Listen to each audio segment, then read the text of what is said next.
د الله رسول منع کړی ده چې تاسو به خپله کور والا وهئ نه. بی عایشه صدیقه فرمایي د الله رسول فرمایي تاسو ته شرم و حیا نه درېږي تاسو کور والا وهئ، شرم و حیا نه لرئ. د الله رسول فرمایي زما چې سخت نفرت کېږي هغه له دې چې سړی خپله کور والا وهي. ګورئ ټیک دی منم کور والا ته وایې، د الله رسول فرمایي داسې مه وهه چې هغه نشان ورباندې جوړ شي، په دروازه کې ولاړه وه، په لاره کې ولاړه وه، چا سره ټلیفون کوئ، چا سره خبرې کولې، څه بې ځایه دا د غومره خو اجازت چې دی هغه شته، د غومره اجازه شته.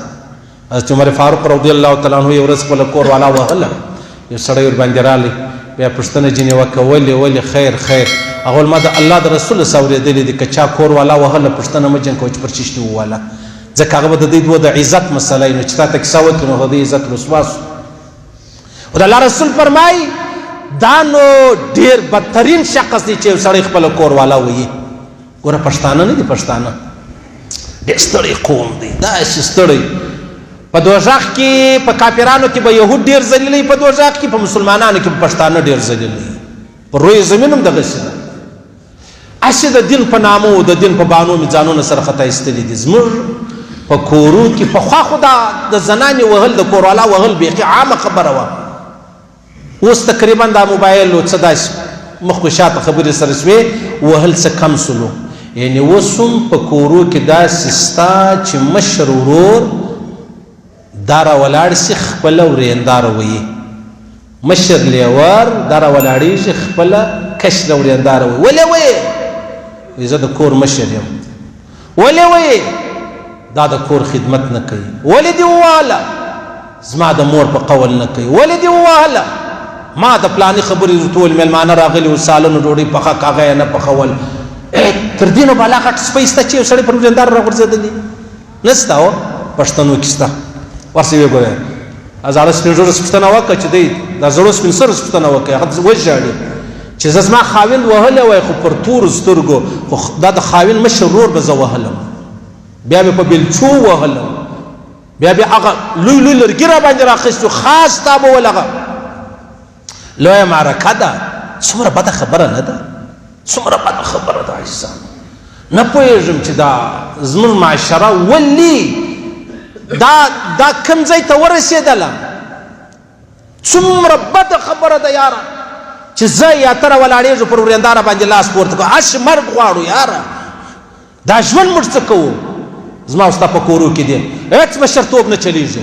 پلار حق نه لري چې هغه د خپل زوی کور والا ووایي، مور حق نه لري چې هغه د خپل زوی کور والا ووایي، ورور خو بیخي حق نه لري. ورور څوک دی ګر سره؟ چا و تا ته دا حق در کړی دی؟ اسلام در کړی دی، شریعت در کړی دی، قانون در کړی دی، جرګې در کړی دی، رسم در کړی دی، رواج در کړی دی، چیش در کړی دی و تا ته دا خبره؟ یا نو زه د کور مشر یم، دا رقم سپیان سته پر دا روډو ډېر ګرځي، هغوی زه د دې رور مشر یم. خیال به کوئ، خیال. زما کتاب دا دی چې تاسو بیشونه سره وکئ د ورونو سره بیشونه وکئ.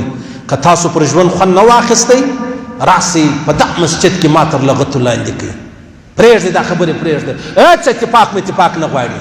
د درواغو په اتفاق مې ګزاره وه، په آخري ورځ مې الله شرمنده کې رسوا کړي. په آخري ورځ سپین سرې له ما ډېرې ناراضه دي، هغه وایي مولوي صاحب یو نږور به یو کار و خدمت کوئ، هغه تا را باندې ودروئ. زه ورته نه جاړۍ خبره دا نه ده، ته ولې نه به پوهېږې؟ زه ستا خواښې ښه یم چې هغې ستا سره ظلمونه کول. او مولوي صاحب تر خوله دې جار سم پر ما خواښې ډېر ظلمونه کول، دا بله لاره ورسره ونیسه خپل یې سر به خلاصېږي. بیا ورته ووایم ستا د لوره سره ډېر ظلم کېږي، ستا زوم ستا د لور چې کوم هغه د زوم مور ده هغه دی د خدای ورک صحیح سلام هغه د ګرد خدای ورک دا د ژوندۍ دا نشي کېدلی. مور حق نه لري، زوی مجبوره کې ښځه طلاق کړه، زوی خوشحاله دی، ژوند یې خوشحاله دی، اولاد لري، نه ته به طلاق یې که نه زه شیدې نه در بخښم در ګرځه دا شیدې تا ما ته شیدې د دې دپاره راکولې؟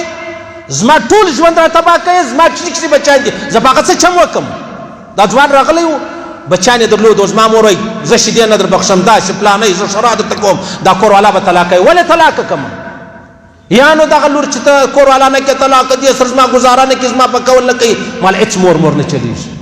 د مور خپل ځای دی، د بابا خپل ځای دی، د ښځې خپل ځای دی، د اولاد خپل ځای دی. مال د دې دی مثال دی. ګورې په بدن کې زړه ډیر چې دی هغه ضروري لازمي څه دی اوس که زړه راولاړ سي و دا وجود ته ووایي چې ته به دا لاس پرې کوې دا سترګه به باسې دا غوږ به پرې کوې ته ورسره منې یا نه منې ولې نه منې نو خو زړه درته وویلی دا زړه چې دا مور پلار د زړه حیثیت لري کوروالا چې د هغه د سترګو د غوږو د لاسو د پښو حیثیت لري نو چې مور پلار ویل ته دا ښځه طلاقوې به نه به طلاقوې ها حضرت عمر فاروق زوی ته وویل ته به دا کوروالا طلاقوې د نه طلاقوله پیغمبر علیه السلام مبارک له شکایت رالی ول د خپل بابا په قول وکړه ځکه بابا یو دی خبر لیدلی وه چې هغه د طلاق وه حضرت عمر فاروق ظلم نه کوي زموږ خلک د خپل نفس دپاره وایي د خپل نفس دپاره دا خپل زوی و خپلې کوروالا ته د منټو دپاره وراستی ورسه ټیک د خون لره ولاړ سه اول به ماله راځې ادې ستا خپل عزت دی ستا